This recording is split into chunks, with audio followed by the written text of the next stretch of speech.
So hello बच्चा लोग, welcome back again in एडुग्रोन। मैं हूं आपका आशीष सर, केमिस्ट्री टीचर। और गाइज आज अपन डिस्कस करने वाले हैं is matter around us pure, class 9th का चैप्टर नंबर 2 जिसका नाम है is matter around us pure. ठीक है, तो यार इस चैप्टर पे मैंने इंट्रोडक्शन वीडियो बना दिया है और उस वीडियो में मैंने आपको बता दिया था कि अपन क्या क्या चीज़ें इस चैप्टर में पढ़ने वाले हैं।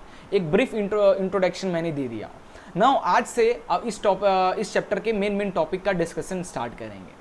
तो आज इस सेशन में मैं आपको दो टॉपिक पे बात करूंगा। एक तो मिक्सचर क्या होता है उस पर हम बात करेंगे, और दूसरा हम सॉल्यूशन क्या होता है उस पर बात करेंगे। उसके कुछ प्रॉपर्टीज को देखेंगे और उसके टाइप्स को देखेंगे। ठीक है, ये दो चीज को अपन इस वीडियो में कवर करने वाले हैं।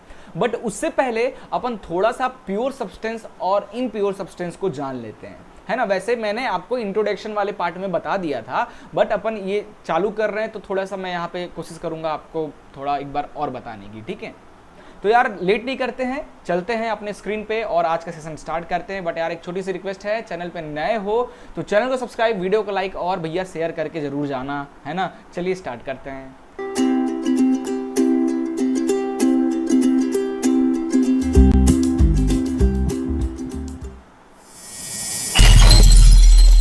So guys, chapter number 2 is matter around us pure, class 9th की साइंस की बुक का, जो कि एक केमिस्ट्री का पार्ट है ना।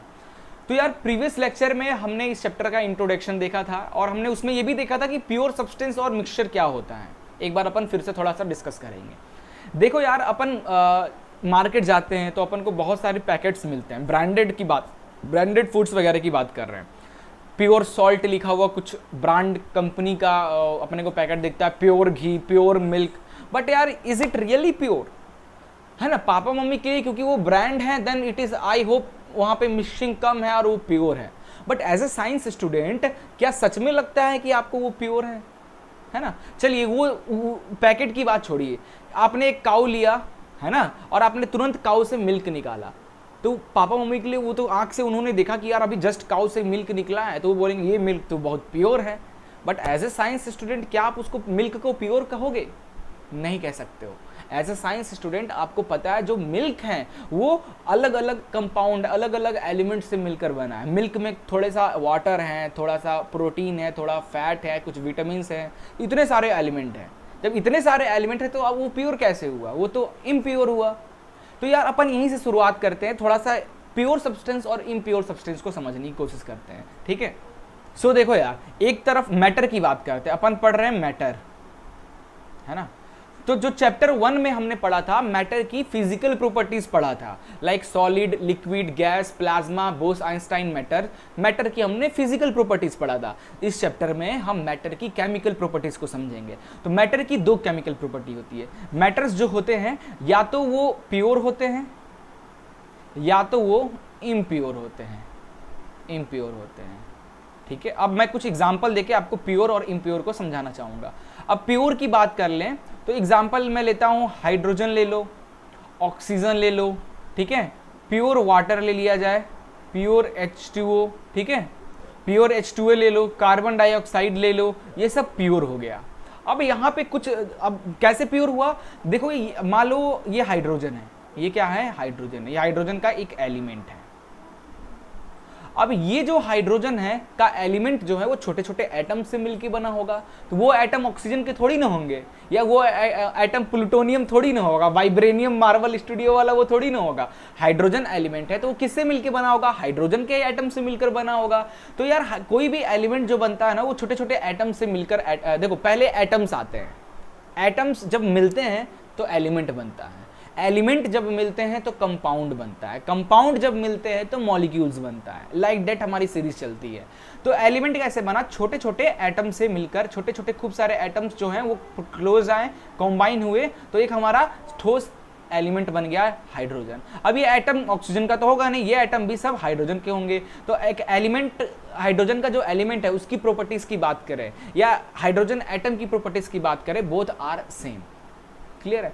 उसी तरीके से ऑक्सीजन की बात करते हैं। बट यहाँ पे कुछ बच्चे हमसे क्वेश्चन कर, सर वाटर की बात कर, वाटर में तो सर दो हाइड्रोजन है ना, दो हाइड्रोजन और एक ऑक्सीजन है ना, एक हाइड्रोजन, दो हाइड्रोजन और ये है ना। तो सर ये कैसे प्योर हुआ? इसमें तो हाइड्रोजन भी, ऑक्सीजन भी, इसमें तो दो एलिमेंट्स हो गए, ये तो मिक्सचर हुआ आपका। तो देखो यार इस तरीके से देखोगे तो ठीक है, बट अगर मान लो ये ग्लास ले लो, इस ग्लास में क्या भर दो, पूरा पानी भर दो, पूरा वाटर वाटर वाटर, सिर्फ इसमें वाटर भरा हुआ है। अब यहां पे देखो, चाहे यहां देखो, चाहे यहां देखो, चाहे यहां देखो, हर जगह आपको पूरे के पूरे बकेट में सिर्फ H2O, हर जगह H2O ही दिखेगा। ऐसा तो नहीं पानी अंदर दिख रहे हो तो H2O और टॉप में देख रहे हो तो HO दिख रहा है, ऐसा तो नहीं हो रहा ना। हर जगह आपको H2O H2O H2O, इसके अलावा और कुछ तो नहीं है, नहीं है। Then water is a pure substance, इसलिए मैंने प्योर वाटर लिखा। नॉर्मल वाटर जो होता है वो इम्प्योर हो सकता है, क्योंकि वाटर में कुछ सैंड मिले हो सकते हैं, कुछ NaCl Mg magnesium hydroxide hard substance भी मिला हो सकता है, इसलिए मैंने प्योर वाटर लिखा। वैसे ही कार्बन डाइऑक्साइड ले लो, अब हर जगह देखो तो हर जगह CO2 ही दिखेगा ना, CO2 के अलावा तो और कुछ नहीं दिखेगा। सो CO2 is also a pure substance. Now what is impure substance? तो इम्प्योर सब्सटेंस में क्या हो जाएगा हमारा, एग्जाम्पल ले लेते हैं, कुछ एग्जाम्पल लाइक मिल्क की बात कर लेते हैं, टी की बात कर लेते हैं, ठीक है, लेमन की बात कर लेते हैं, ये सब क्या है। अब देखो मिल्क जो है, मिल्क के अंदर वाटर है, साथ में कुछ फैट हैं, कुछ प्रोटीन्स हैं, है ना, कुछ विटामिन्स हैं, इतने अलग अलग एलिमेंट से मिलकर मिल्क बना है। अब टी की बात करें, टी में क्या है, वाटर है, ठीक है, फिर चाय की पत्ती है, उसमें मिल्क है, तो so this are impure. Lemon की बात करें तो क्या है, इसमें नींबू है ना, लेमन हो गया, इसके अंदर लेमन है, थोड़ा सा वाटर है और थोड़ा सोडा है, थोड़ा सा इसमें शुगर भी होगा, तो दिस आर इम्प्योर, ठीक है। तो इस तरीके से प्योर और इम्प्योर को आपको समझना है। नाउ आगे चलते हैं। अब ये इम्प्योर है क्योंकि देखो मिल्क जो है नंबर अलग अलग एलिमेंट इसके अंदर है, 2 या 2 और मोर एलिमेंट जब मिलते हैं तो यानी इम्प्योर सब्सटेंस हो जाता है, और उसी इम्प्योर सब्सटेंस को अपन कहते हैं मिक्सचर। उसी इम्प्योर सब्सटेंस को अपन कहते हैं मिक्सचर, जिसके बारे में अपन इस वीडियो में पढ़ने वाले हैं। मिक्सचर क्लियर हो गया? नहीं, क्या होता है mixture? According to definition, mixture are constituent by more than one kind of pure form of matter, है ना। प्योर फॉर्म ऑफ मैटर जैसे मिल्क में वाटर इज प्योर, ठीक है, fat is pure, only fat, एक वन टाइप ऑफ फैट, फिर protein is pure. This pure elements एक साथ मिलते हैं तो बन जाता है हमारा मिक्सचर, ठीक है, उसे ही कहते हैं। नाउ अब कुछ सब्सटेंस की बात करें। एक सब्सटेंस है, substance can not be separated into other kind of matter by any physical processes, ठीक है। बट फॉर एग्जाम्पल देखा जाए, we know that dissolve sodium chloride यानी NaCl, नमक, अपने घर में जो नमक यूज करते हैं उसको पानी में अगर मिला दोगे तो उसको आप सेपरेट कर सकते हो with the help of physical process, है ना। फिजिकल प्रोसेस की हेल्प से आप उनको सेपरेट कर सकते हो। कैसे? पानी नमक को घोल लो, उसको हीट करो तो पानी इवापोरेट हो जाएगा और नमक के क्रिस्टल्स नीचे बच जाएंगे।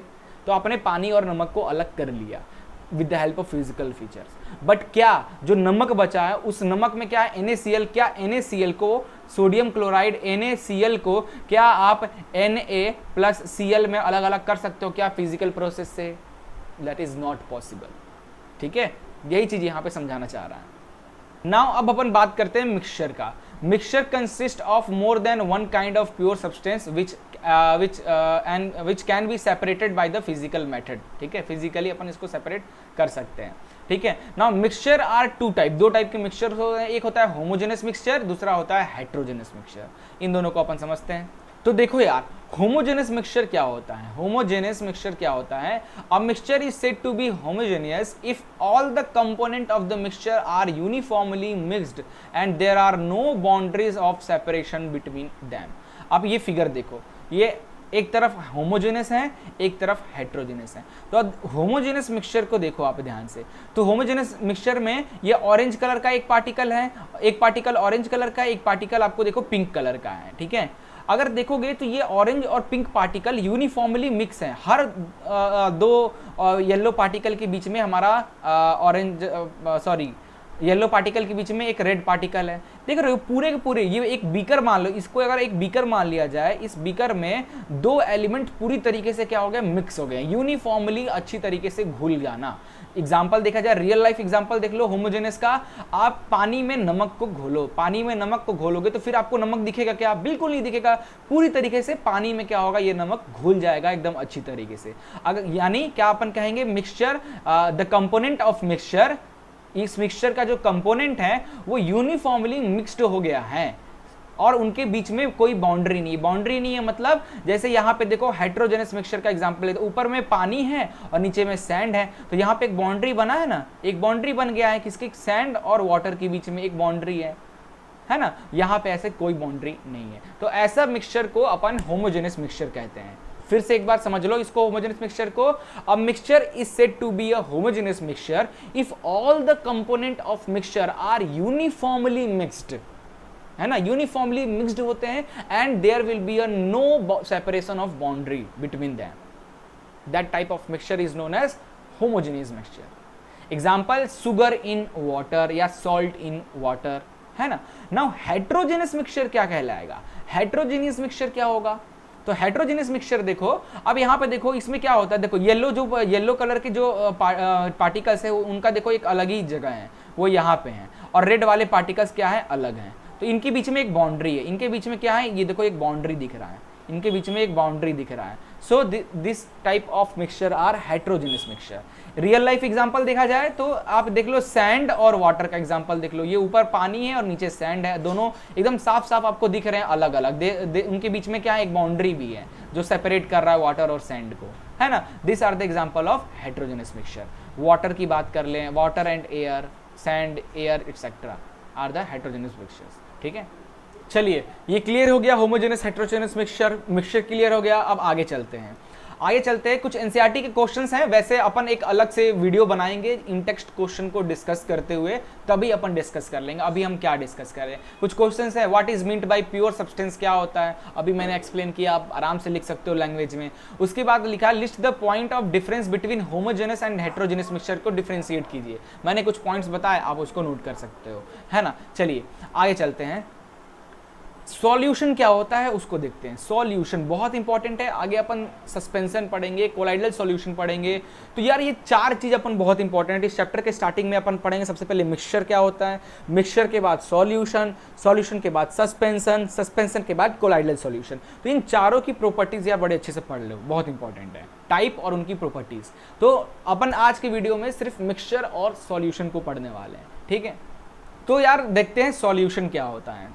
A solution is a homogeneous mixture of two or more substance, ठीक है।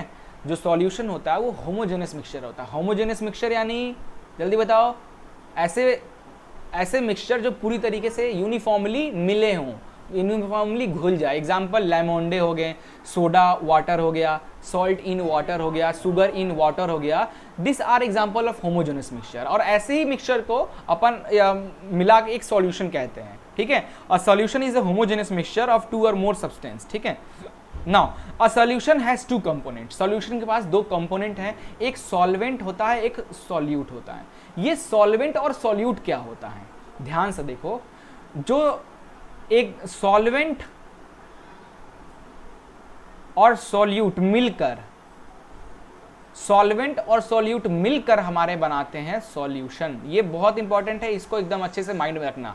सॉल्वेंट और सॉल्यूट मिलकर बनाते हैं हमारे सॉल्यूशन। सॉल्यूशन क्या होता है, ये चीज क्लियर हो गया। नाउ सॉल्वेंट और सॉल्यूट को थोड़ा सा क्लियर करते हैं। तो मान लो आपने ग्लास ऑफ वाटर लिया, ये फिगर देखो ना, ये फिगर बना हुआ है। ये मैंने एक ग्लास में पानी लिया और इसमें मैं कुछ नमक डाल रहा हूं, इसको मान लो सॉल्ट है, ग्रीन कलर का भले नहीं होता सॉल्ट, तो ये है वाटर। तो मैंने क्या किया, वाटर एक जार लिया, जार में वाटर है, वाटर में हमने सॉल्ट डाला। तो ना अब ये देखो, अब अगर क्वांटिटी की बात करें यहाँ पे, तो वाटर ज्यादा क्वांटिटी का है और जो सॉल्ट है वो कम है ना। तो जो सॉल्यूशन में बच्चा लोग, ये सॉल्यूशन है, ये सॉल्यूशन बन गया, है ना। देखो सॉल्ट यहाँ पे क्या है, कम है, तो ये हो जाएगा सॉल्यूट। पानी ज्यादा है तो ये हो जाएगा सॉल्वेंट। तो सॉल्यूट और सॉल्वेंट मिलके बन जाएगा हमारा सॉल्यूशन। तो किसी भी मिक्सचर में, किसी भी सॉल्यूशन में जो एलिमेंट ज्यादा अमाउंट में रहता है, मोर अमाउंट में रहता है, ठीक है, उसे अपन सॉल्वेंट कहते हैं। और जो लेस अमाउंट में रहता है उसे अपन सॉल्यूट कहते हैं, है ना।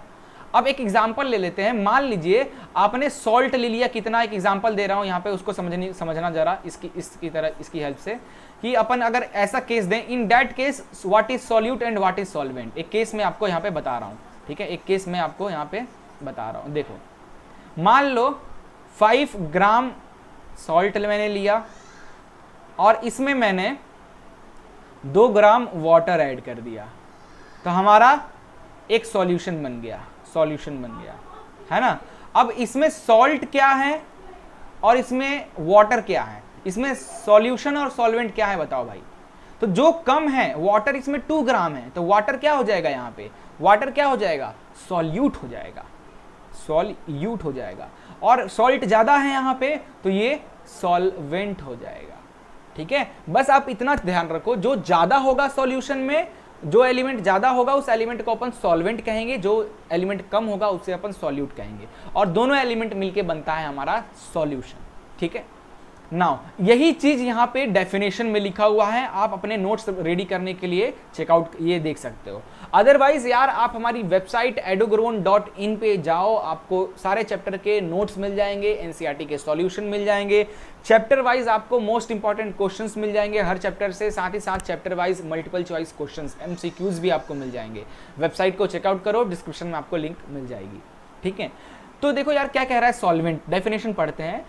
The component of solution, solution में जो कंपोनेंट्स है, जो एलिमेंट्स है, that dissolve the other component in it, usually the component present in larger amount is called solvent and the component in lesser quantity is known as solute. बस इतना ही है, ठीक है। A solution of sugar in water is a solid in liquid solution. In the solution sugar जो है वो कम है तो सॉल्यूट है, वाटर ज्यादा है तो सॉल्वेंट है। क्लियर हो गया, सॉल्यूट, सॉल्वेंट और सॉल्यूशन को समझ गए। आगे चलते हैं। Now properties of solution, solution की कुछ प्रॉपर्टीज को अपन पढ़ते हैं यार, बहुत इंपॉर्टेंट है ये टॉपिक, ठीक है। सीधे यहां से एग्जाम्स में क्वेश्चन पूछ दिया जाता है कि सॉल्यूशन की प्रॉपर्टीज बताओ, है ना। तो देखो सबसे पहला प्रॉपर्टीज तो लिख दो यार कि जो सॉल्यूशन होता है वो होमोजेनस मिक्सचर होता है, यानी दो एलिमेंट्स यूनिफॉर्मली अच्छी तरीके से मिक्स हो जाते हैं। पहली प्रॉपर्टी तो हमारी यही हो गई जो हमने डेफिनेशन में इसका पढ़ा। दूसरी प्रॉपर्टी है the particle of solution are smaller than 1 nanometer, यानी 10 पावर माइनस 9, ठीक है, मीटर, 10 पावर माइनस 9 मीटर, इतना ज्यादा छोटा होता है in diameter which can not be seen by naked eyes. अब अपन खुली आंखों से उसको नहीं देख सकते, इतना छोटे पार्टिकल्स होते हैं सॉल्यूशन के, इतने छोटे छोटे पार्टिकल्स होते हैं। आप पानी में नमक घोल देते हो तो फिर नमक को देख पाते हो क्या, नहीं देख पाते हो, क्योंकि नमक टूट के वो छोटे छोटे पार्टिकल्स में डिस्ट्रीब्यूट हो जाता है, और कितना 1 नैनोमीटर उसकी साइज हो जाती है, यानी 1 नैनोमीटर यानी 10 पावर माइनस 9 मीटर, कितना छोटा हो जाता है। तो अपन नेकेड आई से उस चीज को नहीं देख सकते हैं। दूसरी प्रॉपर्टी हमारी ये होगी। तीसरी प्रॉपर्टी है they do not scatter a beam of light passing through the solution that is don't show Tyndall effect, so the path of light is not visible in the solution. अब ये Tyndall effect क्या होता है यार, देखो यार Tyndall effect क्या होता है, थोड़ा जरा समझो इसको।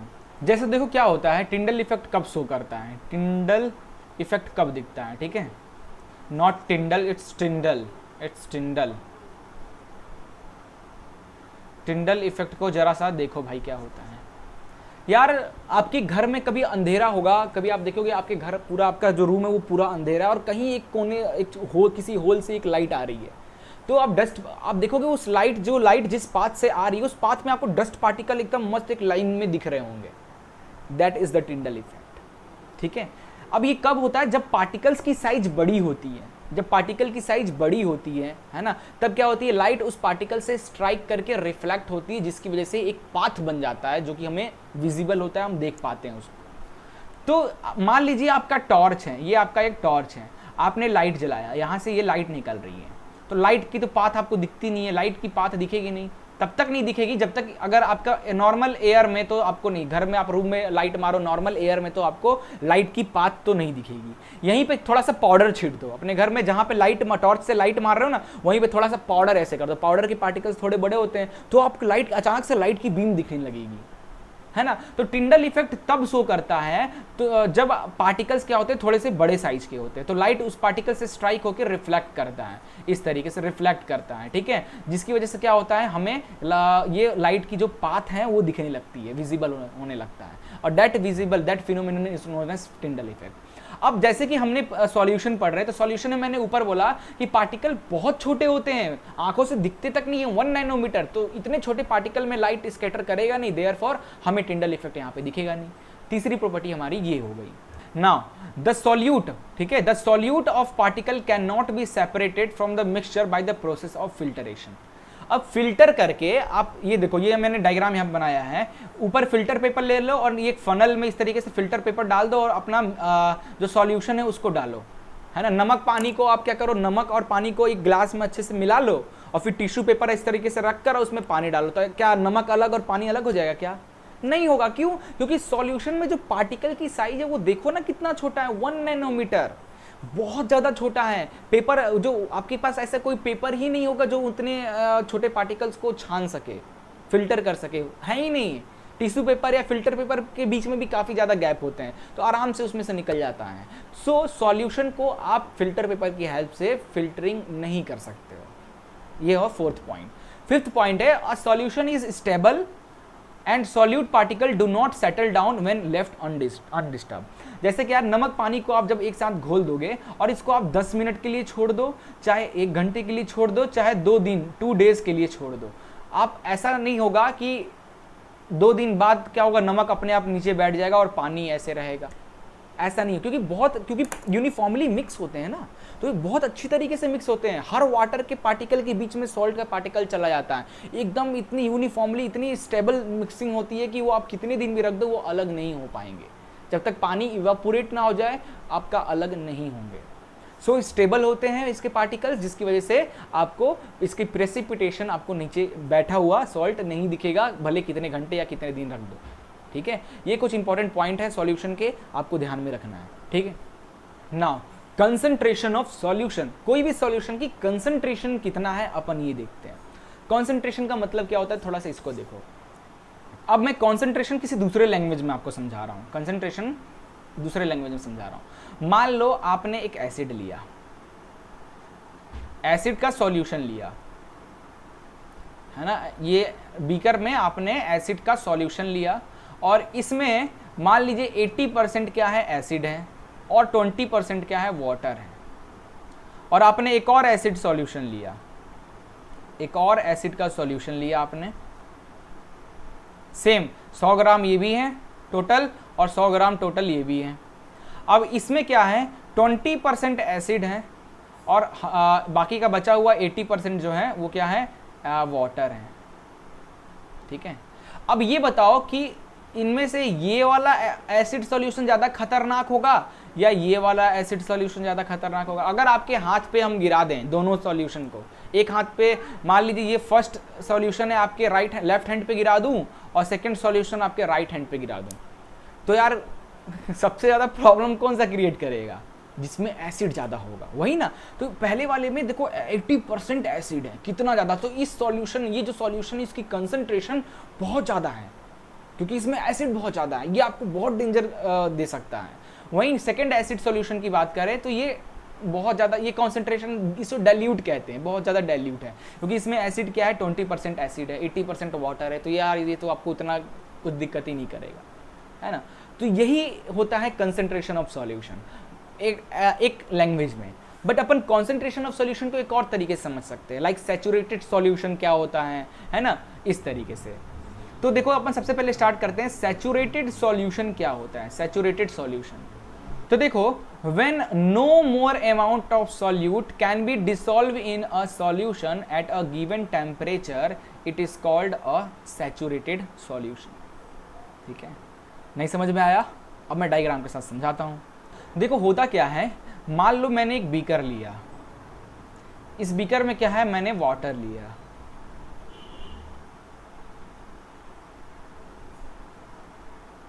मैं इतना स्लो इसलिए बना रहा हूँ ताकि मैं थोड़ा सा आपको अच्छी तरीके से समझा सकूँ, इसलिए, है ना। ये जो स्ट्रेट लाइन दिख रहा है ये क्या है, ये आपका वाटर है, ये सब क्या है, आपके वाटर है। अब इन वाटर के गैप में मान लीजिए मैंने 100 ग्राम वाटर लिया, 100 ग्राम हमने वाटर लिया।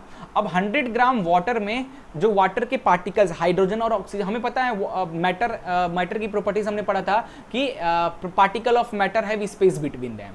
तो वाटर के जो पार्टिकल है यानी हाइड्रोजन और ऑक्सीजन के बीच में कुछ गैप्स होते हैं, है ना। तो अपन गैप्स को मैं आपको इससे दिखा रहा हूँ, 1 2 3 4 5 6 7 8 9 10 11, मान लीजिए 11 गैप हैं, तो 11 गैप हैं। और आपने फिर क्या किया, कितना गैप है, 11 गैप हैं।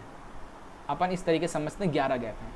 अब आपने क्या किया, आपने सॉल्ट लिया, एक चम्मच में क्या किया आपने, कितने सॉल्ट लिया आपने, मान लीजिए 11 सॉल्ट लिया, सॉल्ट के पार्टिकल्स लिए। कितने सॉल्ट के पार्टिकल लिए, 11 सॉल्ट के पार्टिकल्स आपने लिए और इसमें डाल के घोल दिए। तो क्या होगा, आपको पानी जैसा है क्लीन वैसा ही दिखेगा, जो सॉल्ट है वो पूरी तरीके से घुल जाएगा, क्योंकि इस हमारा जो हमने जो 100 ग्राम वाटर लिया था उसमें कितना, उसकी कैपेसिटी क्या थी कि वो उसके पास 11 गैप थे और वो सॉल्ट के 11 पार्टिकल्स को अपने अंदर आराम से रख लेगा, उसको कोई दिक्कत नहीं होगा। बट यहीं अगर आप 11 सॉल्ट पार्टिकल की जगह पे अगर आप इसको 15 सॉल्ट के पार्टिकल कर देंगे, 15 कर दिए इसको, तो 11 जो पार्टिकल है वो तो इसमें अपना स्पेस में चले जाएंगे, बाकी का जो 3 पार्टिकल बचा सॉल्ट का वो कहाँ, वहाँ कहीं नीचे जाकर इस तरीके से दिखने लगेगा आपको आंखों से, नीचे जाकर इस तरीके से बीकर में सेटल डाउन हो जाएगा और आपको आंखों से दिखने लगेगा। इससे क्या समझ में आया कि 100 ग्राम वाटर की कैपेसिटी है कि वो सिर्फ 11 पार्टिकल ही, सॉल्ट नहीं शुगर कोई भी चीज हो, सिर्फ उसके 11 पार्टिकल्स को ही वो अच्छी तरीके से अपने अंदर मिक्स कर पाएगा। उससे ज्यादा पार्टिकल्स अगर आप डालोगे तो फिर वो नहीं कर पाएगा, उसकी कैपेसिटी नहीं है कि वो एक्स्ट्रा आप घोल सके। वो क्या करेगा, नीचे में जैसे आप डालोगे, ऊपर से डालोगे, वो नीचे जाके चुपचाप जाके बैठ जाएगा, आपको आंखों से दिखेगी। इट मीन्स ये जो वाटर, ये जो सॉल्यूशन है, इसकी इतनी ही कैपेसिटी है, और ऐसे सॉल्यूशन के ही अपन सैचुरेटेड सॉल्यूशन कहते हैं। वही यहाँ पे कह रहा है, ध्यान से देखो कि व्हेन, अब यहाँ पे हमारा सॉल्ट, ये क्या हुआ, सॉल्ट क्या हुआ, पानी ज्यादा है ना, तो पानी क्या हुआ, सॉल्यूशन हुआ हमारा, सॉल्यूशन कह रहे हैं, सॉरी सॉल्वेंट हुआ, पानी हमारा सॉल्वेंट हुआ, और जो पार्टिकल है वो हमारा सॉल्यूट हुआ, है ना। हमने 10 ग्राम सॉल्यूट डाला, अच्छी तरीके से घुल गया। फिर 11 पार्टिकल का सॉल्यूट डाला, वो भी अच्छे से घुल गया। मैंने 15 डाला तो देखा कि यार अब उसमें 3 पार्टिकल तो घुला ही नहीं, क्योंकि यार उसकी उतनी ही कैपेसिटी थी, उसकी 11 पार्टिकल रखने की ही कैपेसिटी, तो कहाँ से 15 रखेगा, है ना। इसी को अपन कहते हैं कैपेबिलिटी ऑफ दैट सॉल्यूशन और द सैचुरेटेड सॉल्यूशन, है ना। It means when no more amount of solute can dissolve in a solution at a particular, हर चीज एक टेम्परेचर पे होता है, that is called the saturated cell. ऐसे सॉल्यूशन को अपन सैचुरेटेड सॉल्यूशन कहेंगे। क्लियर हो गया। अनसैचुरेटेड सॉल्यूशन क्या होगा, when more amount of solute can be dissolve in a solution at a given temperature is called saturated solution. यानी आप जैसे एग्जांपल इसका अनसैचुरेटेड सॉल्यूशन का एग्जांपल दो, ocean is the best example. अब कितना बड़ा होता है ना, बे ऑफ बंगाल ले लो या इंडियन ओशियन ले लो, आप उसमें 1 चम्मच सॉल्ट डालो, उसके बाद आप पानी पियो, नहीं 1 चम्मच चीनी डालो, और उसके बाद पियो, तो मीठा हो जाएगा क्या? चलो 1 चम्मच से नहीं हुआ, 1 किलो चीनी डाल दो इंडियन ओशियन में, उसके बाद वहां का पानी पियो, मीठा हो जाएगा क्या? नहीं होगा। अरे 1 किलो क्या, मैं बोल रहा हूँ 1 बोरा चीनी डाल दो ओशियन में, उसके बाद पानी पी के देखो, मीठा हो जाएगा क्या? नहीं होगा। क्यों? क्योंकि ओशियन के पास कितना बड़ा एरिया है, कितने सारे गैप्स होंगे, वो कितना ज्यादा सॉल्यूट को अपने अंदर रख सकता है। अगर अपने इंसान अपनी हाइट के हिसाब से देखे तो अपन के लिए तो वो तो इन्फिनाइट हुआ, है ना। ठीक है, तो क्लियर हुआ ना, समझ में आया। अनसैचुरेटेड सॉल्यूशन किसको कहते हैं कि आप उसमें सॉल्यूट डालते जाओ और वो अपने अंदर लेता जाए। Ocean is the best example. Ocean is a solvent, डालते जाओ जितना भी सॉल्यूट, वो कुछ असर नहीं होगा, उसमें लेता जाएगा, जितना डालोगे उतना जाता जाएगा, है ना। तो अनसैचुरेटेड सॉल्यूशन। नाउ सॉल्युबिलिटी क्या होती है कि the amount of solute present in the saturated solution at a given temperature is called the solubility of any solution. किसी भी सॉल्यूशन की सॉल्युबिलिटी क्या होती है हम कैसे समझेंगे, हम उसमें समझेंगे कि उसमें कितना हमने सॉल्यूट को डाला है। ठीक है, क्लियर हो गया। तो कितना सॉल्यूट, जैसे अपन इसकी बात करें तो इसकी ये जो हमने बनाया था 100 ग्राम में, इसमें 11 गैप था, तो इसमें 11 ग्राम का सॉल्यूट डाल सकते हैं। तो ये 11 ग्राम का जो सॉल्यूट है that is the solubility of that solution. ठीक है, तो ये चीज क्लियर हो गया। सो सॉल्युबिलिटी यही है, द अमाउंट ऑफ सॉल्यूट। अरे सॉरी फॉर डिस्टर्बेंस। ठीक है, माफ करना यार, ये टपक आते हैं कहीं से भी। चलिए आगे अपन क्या बात कर रहे थे, सॉल्युबिलिटी देख रहे थे। सो ये तो हमने देखा सैचुरेटेड सॉल्यूशन क्या होता है, अनसैचुरेटेड सॉल्यूशन क्या होता है, सॉल्युबिलिटी क्या होता है। अब हम किसी भी सॉल्यूशन की कॉन्सेंट्रेशन का एक फॉर्मूला देखने वाले हैं, ठीक है। तो कंसंट्रेशन ऑफ सॉल्यूशन क्या होता है, उसका फॉर्मूला क्या होता है कि आप कितना सॉल्यूट और अमाउंट ऑफ सॉल्वेंट है और अमाउंट ऑफ सॉल्यूट और amount of solution, here amount means the mass और वॉल्यूम, यही हो जाएगा। अब ऐसे समझो ना, ऐसे समझो, मास बाई मास दो फॉर्मूला है कॉन्सेंट्रेशन का। एक तो मास बाई मास परसेंटेज का है, इसकी हेल्प से आप कॉन्सेंट्रेशन निकाल सकते हो किसी भी सॉल्यूशन का। इसके अकॉर्डिंग क्या होता है फॉर्मूला कॉन्सेंट्रेशन का कि आप किसी सॉल्यूशन में सॉल्यूट आपने कितना डाला, कितना ग्राम सॉल्यूट डाला, और ओवरऑल सॉल्यूशन जो है वो कितने ग्राम का है। Mass of solute upon mass of पूरा सॉल्यूशन इनटू 100, इससे आपको उस सॉल्यूशन का कंसंट्रेशन निकल के आ जाएगा। ऐसे ही मान लो मास बाई वॉल्यूम के टर्म में हो। अब मान लो अब पानी है तो वाटर जो है उसको तो अपन वॉल्यूम में मेजर करते हैं, और जो सॉल्ट है उसको तो ग्राम में मेजर करेंगे। तो ये सॉल्ट ग्राम मास में है और ये आपका वाटर वॉल्यूम है। तो मास और वॉल्यूम ऐसा कोई कंपोनेंट है। इन दैट केस में अगर कंसंट्रेशन निकालना हो तो कैसे निकालोगे, तो mass of solute upon divided by overall volume of solution into 100। ये है कंसंट्रेशन का फॉर्मूला। किसी भी सॉल्यूशन का कंसंट्रेशन आप इस तरीके से निकाल सकते हो। दो फॉर्मूला, अगर दोनों मास में मान लो एक सॉल्ट है ना, और ये सॉल्ट हो गया, और दूसरा कैसा कंपोनेंट ले लें, ग्लिसरीन हो गया, ग्लिसरीन हो गया, है ना। नहीं, ग्लिसरीन भी तो लीटर में आता है यार, ग्लिसरीन भी लीटर में आता है। तो मान लो एक सॉल्ट है और दूसरा अपने पास शुगर है, तो सॉल्ट और शुगर को मिक्स किया, तो मास ऑफ सॉल्यूट जो कम होगा वो सॉल्यूट होगा, तो mass of solute upon overall mass of that solution into 100, है ना, लाइक दैट। ज़्यादातर यही वाला फॉर्मूला अपन यूज़ करते हैं, ठीक है। चलिए अब एक न्यूमेरिकल लगाते हैं। आपके सामने एक क्वेश्चन दिख रहा होगा, क्या कह रहा है, अ सॉल्यूशन कंटेन, एक सॉल्यूशन है जो कंटेन किया है 40 ग्राम ऑफ कॉमन सॉल्ट, उसके अंदर 40 ग्राम कॉमन सॉल्ट है इन 220 ग्राम ऑफ वाटर में। Calculate the concentration in terms of mass by mass percentage के टर्म में निकालना है। तो देखो यहाँ पे 320 ग्राम क्या है, वाटर है, और 40 ग्राम क्या है, सॉल्ट है। तो सॉल्यूट और सॉल्वेंट क्या हुआ, जो कम है यानी सॉल्ट जो है वो सॉल्यूट है। तो मैंने लिखा मास ऑफ सॉल्यूट यानी सॉल्ट कितना है, 40 ग्राम। ज़्यादा क्या है, पानी ज़्यादा है तो वो सॉल्वेंट है, तो mass of solvent that is water 320 ग्राम, ठीक है। नाउ मास ऑफ सॉल्यूशन अब ये हो गया, है ना। नाउ अकॉर्डिंग टू फॉर्मूला मुझे क्या चाहिए, मास बाई मास में सॉल्यूट का मास हमारे पास है 40 ग्राम और सॉल्यूशन का मास हमें नहीं पता। अब कोई भी सॉल्यूशन जो बनता है बच्चा लोग, कोई भी सॉल्यूशन बनता है उसमें क्या क्या रहता है, उसमें सॉल्वेंट रहता है और सॉल्यूट रहता है। तो अपन सॉल्वेंट का मास मुझे पता है, सॉल्यूट का मास पता है, दोनों को मैं ऐड कर दूंगा तो मुझे ओवरऑल सॉल्यूशन का मास मिल जाएगा।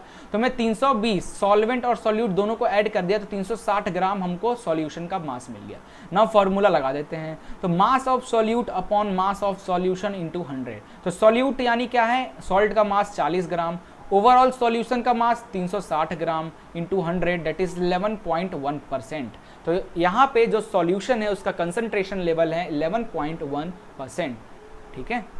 सो यार आई होप आपका ये चैप्टर खत्म हो गया होगा, है ना, मतलब चैप्टर खत्म हो गया होगा। आई होप ये टॉपिक क्लियर हो गए होंगे, इनके न्यूमेरिकल्स भी करा दिया। ऐसे छोटे मोटे न्यूमेरिकल्स इस टॉपिक से बनता है, ठीक है। चलिए मिलते हैं नेक्स्ट वीडियो में एक नए टॉपिक के साथ जिसमें अपन डिस्कस करेंगे सस्पेंशन और कोलाइडल सॉल्यूशन की, ठीक है। तब तक के लिए good bye, take care and जय हिंद।